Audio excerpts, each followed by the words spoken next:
បាទវិលត្រឡប់ជួបគ្នាសារជាថ្មីជាមួយនឹងខ្ញុំរាសី829រំលឹកជម្រាបសួរអ៊ំពូមីងពុកម៉ែបងប្អូនទាំង25ខេត្តក្រុងនិងរាជធានីថ្ងៃនេះចង់នាំអារម្មណ៍អ៊ំពូមីងពុកម៉ែបងប្អូនមកមើល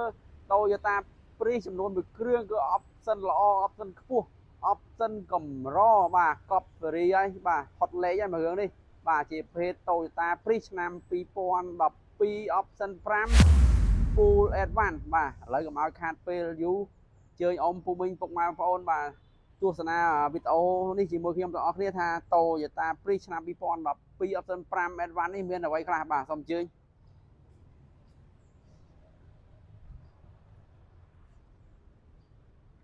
មកគ្រឿងនេះដែរគឺជា Toyota Prius អ៊ំពូមីងពុកម៉ែបងប្អូនបាទទំនើបខប់សេរីមែនតើបាទខ្ញុំនិយាយដល់ដែរជាដល់ដែរមកងាយនឹងរោគទេ option នេះបាទមានមួយទេតម្រាំតែទិញបានហើយបានក្នុងលឿងទៀតបាទឃើញថាគៀងគុជភ្លោះទឹកលៀងចគៀងគុជភ្លោះជាមួយនឹង7ហើយរ៉ាដាចាប់ប្រាំងអូតូបាទក្បាលគូវាស្មើអត់ផតដូច option 5ធម្មតាទេអ៊ំពូមីងពុកម៉ែបងប្អូនដែលកំពុងតាមស្វែងរក option ពោះកប់ option 2 3 4អីប្រមូលដាក់នៅក្នុងមួយគ្រឿងនឹងអស់ហើយបានយ៉ាង17អីមកទៀតអ៊ំពូមីងពុកម៉ែបងប្អូនតានេះអត់បុកអត់កាត់តអត់ស្ងោបដូរពណ៌ជាប្រភេទឡានមូលបានពុកស្បែកក្នុងលឿងមញ៉េ JBL ស្កុតតាគៀកស្កុតទ្វាអីគឺនៅច្រាញ់នៅភ្លឹងតែម្ដងកាងក្រោយជាមួយនឹងស្តុបវិញគឺថាអប់ស្អាតណាស់អ៊ំពូមីងពុកម៉ែបងប្អូនបើចាប់អារម្មណ៍អាចតំណាក់តំណងឬក៏អាចជួយមកមើលផ្ទាល់សិនបាទសំបីតកាងក្រោយក៏អត់បាញ់ដែរនេះ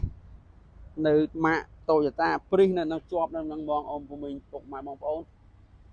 ហើយខាងក្នុងវិញគឺថាថ្មីក្នុងលឿងគ្រាន់តែបើកឡើងមកលឺដែរម្ដងបានកៅអីចុចពុកស្បែកជាមួយនឹងមញ៉េ JBL កម្ដៅកៅអីហើយនឹងមានចំណុចពិសេសមួយទៀតបាទគេហៅស្លាយនៅកញ្ចក់លបឿន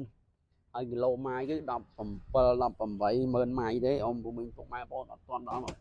20ជាងទេបាទជា option មួយដែលកម្រតោះឥឡូវអញ្ជើញទៅមើលប្លុកម៉ាស៊ីនជាមួយខ្ញុំទាំងអស់គ្នាធានាឡានអត់ច្រេះណាអ៊ំពូមីងពុកម៉ែបងប្អូនបាទតែមទ្វាតែមថ្ពាល់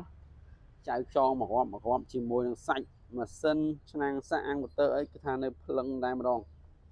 ចាប់អារម្មណ៍អាចតំណាក់តំណងមកបានអ៊ំពូមីងពុកម៉ែបងប្អូនមួយគ្រឿងនេះទំនើបមែនតើបានមកងាយនឹងរកទេទីតាំងនៅផ្លូវម៉ៅយីតុងផ្លូវ245មានរំលោះ25ខេត្តក្រុងអ៊ំពូមីងពុកម៉ែបងប្អូនបាទឯកសារងាយទេបាទសិក្សា